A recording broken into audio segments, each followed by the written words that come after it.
आज हम लोग एक्सरसाइज 1.1 वर्ग नवम के प्रश्न संख्या 1 को देखेंगे, जिसमें सवाल है कि क्या शून्य एक परिमेय संख्या है, क्या इसे आप p बटा q के रूप में लिख सकते हैं। तो सबसे पहले कल आपको बताया जा चुका है कि परिमेय संख्या क्या होता है, फिर उसको मैं रिवीजन करा दे रहा हूं कि वैसी संख्याएं जो p बटा q के रूप में हो परिमेय संख्या कहलाती है। अर्थात यदि शून्य को परिमेय संख्या देखना है, सवाल है कि क्या शून्य एक परिमेय संख्या है कि नहीं, तो लिखेंगे हाँ शून्य एक परिमेय संख्या है, क्योंकि शून्य को 0/1 के रूप में लिखा जा सकता है, जो लिखा जा सकता है जो परिमेय संख्या की परिभाषा को सत्यापित कर रही है। अर्थात वही संख्या परिमेय संख्या होती है जो p बटा q के रूप में हो। तो यहाँ आप देख रहे हैं शून्य के जगह पर 0/1 लिखा जा सकता है, इसलिए शून्य एक परिमेय संख्या होगी और कारण में आपको ये सब लिख देना होगा। ठीक है। और अब दूसरा नंबर जो क्वेश्चन है वह यह कह रहा है कि 3 और 4 के बीच 6 परिमेय संख्या ज्ञात करने हैं। ठीक है, इसको आप बना लीजिएगा। फिर दूसरे नंबर क्वेश्चन को हम बना रहे हैं कि 3 और 4 के बीच 6 परिमेय संख्या ज्ञात करनी है। तो सबसे पहले क्वेश्चन नंबर दे दीजिए, उसके बाद 3 और 4 के बीच परिमेय संख्या ज्ञात करनी है। तो सबसे पहले हम मान लेंगे, माना कि a बराबर 3 और b बराबर 4, 6 को परिमेय संख्या ज्ञात करना है। तो सूत्र होता है पहली परिमेय संख्या बराबर a प्लस b बटा 2, अर्थात 3 प्लस 4 बटा 2, अर्थात 7 बटा 2, अर्थात 3.5, अर्थात 3 और 4 के बीच क्या हुआ, 3.5 हुआ। ठीक है ना। तो अब फिर अब a बराबर 3.5 मान लेते हैं और b बराबर 4 मान लेते हैं। ठीक है। तो अब परिमेय संख्या बराबर क्या होगा, तो अब लिखेंगे दूसरी परिमेय संख्या बराबर a प्लस b बटा 2, अर्थात 3.5 प्लस 4 बटा 2, अर्थात 4 3 7.5 बटा 2, अर्थात अब जब इसको काटेंगे तो 3 दूनी 6, 7 दूनी 14 और 5 दूनी 10, अर्थात 3.75 यह दूसरी परिमेय संख्या हो गई। ठीक है।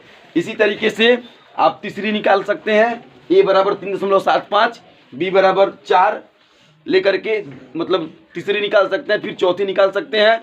और निकालने के बाद जब इसको सजाना होगा तब आपको जिसके बीच में निकाले हैं उसी के बीच में लिखना पड़ेगा। जैसे कि मान लीजिए जब सजाना होगा, जब आपको लिखना होगा कि परिमेय संख्या,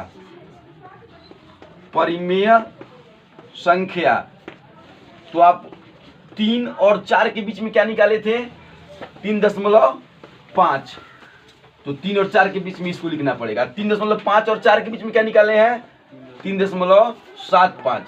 अच्छा, अब जब आप 3.75 और 4 के बीच में निकालिएगा तो यहाँ लिख दीजिएगा 3.5 और 3 के बीच निकालिएगा तो यहाँ लिख दीजिएगा। ठीक है। इस तरीके से आप जोड़ करके सिर्फ 2 से भाग करके निकालना है। अर्थात यह सवाल जो है इतना कठिन नहीं है, जोड़ना और भाग करना आपको आता होगा। अगर आपको इसके बाद इसको बनाइए, अगर नहीं बन रहा है तो फिर से मैं इसको बना दूंगा। ठीक है। लेकिन मुझे आशा है कि आपसे यह मतलब बन सकता है। और एक और चीज़ ध्यान में रखिएगा कि मतलब आंसर जो है इसका आपको बुक से नहीं मिल पाएगा, क्योंकि यहाँ देखिए एक से लेकर के 10 के बीच में कितनी संख्याएं हैं? 2 है, 3 है, 4 है, 5 है, 6 है कि नहीं है? तो फिर अगर कोई आपसे पूछता है कि 1 से लेकर 10 के बीच में 2 संख्याएं बताएं, तो कोई लड़का कहता है कि 3 है और 4 है, और हम कह रहे हैं कि 5 और 6 है, तो 5 और 6 भी तो सही है, 3 और मतलब 4 भी तो सही है। तो इसलिए 2 संख्याओं के बीच परिमेय संख्या का आंसर मिल नहीं पाता है।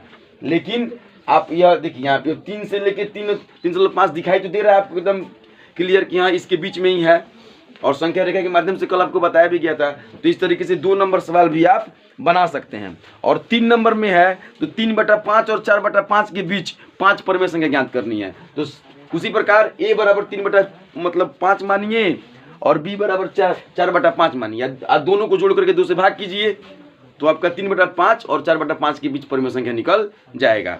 और 5 को कह रहा है तो फिर ऐसे ही जोड़ करके निकालते रहिएगा। अगर नहीं निकल सका है आपसे तो फिर से दोबारा आप हमसे पूछिएगा, मैं उससे बता दूंगा, ठीक है। और फिलहाल अब 4 नंबर जो सवाल है, इसमें आपको प्राकृत संख्या और पूर्ण संख्या बताना, मतलब सत्य असत्य बताना और कारण भी देना है कि सभी प्राकृत संख्याएं पूर्ण संख्या होती है कि नहीं। तो प्राकृत संख्या कहाँ से शुरू होती है? 1 से शुरू होती है ना। जो सभी प्राकृत संख्याएं, प्राकृत संख्या 1 से शुरू होकर के अनंत तक जाती है, अब पूर्ण संख्या 0 से शुरू होकर के अनंत तक जाती है। तो प्राकृत संख्या पूर्ण हो सकती है। प्राकृत संख्या, सभी प्राकृत संख्या पूर्ण नहीं होगी, सभी पूर्ण संख्याओं में प्राकृत संख्या हो सकती है। जैसे कि 1 से शुरू हो रहा है प्राकृत, 1 से शुरू हो रहा है अनंत तक, और 0 से शुरू हो रहा है अनंत तक, तो 0 तो प्राकृत में शामिल नहीं है। अर्थात पूर्ण संख्या प्राकृत हो सकती है, सभी पूर्ण संख्या प्राकृत, सभी प्राकृत संख्या पूर्ण हो सकती है, लेकिन सभी पूर्ण संख्या प्राकृत नहीं हो सकती। तो यहाँ प्रत्येक प्राकृत संख्या पूर्ण हो सकती है। तो यह सत्य है कि प्रत्येक प्राकृत संख्या पूर्ण हो सकती है, मतलब सत्य नहीं, यहाँ पे असत्य हो जाए, क्योंकि प्रत्येक पूर्ण संख्या प्राकृत हो सकती है, लेकिन प्रत्येक प्राकृत संख्या 0 का अंतर होता है, ठीक है।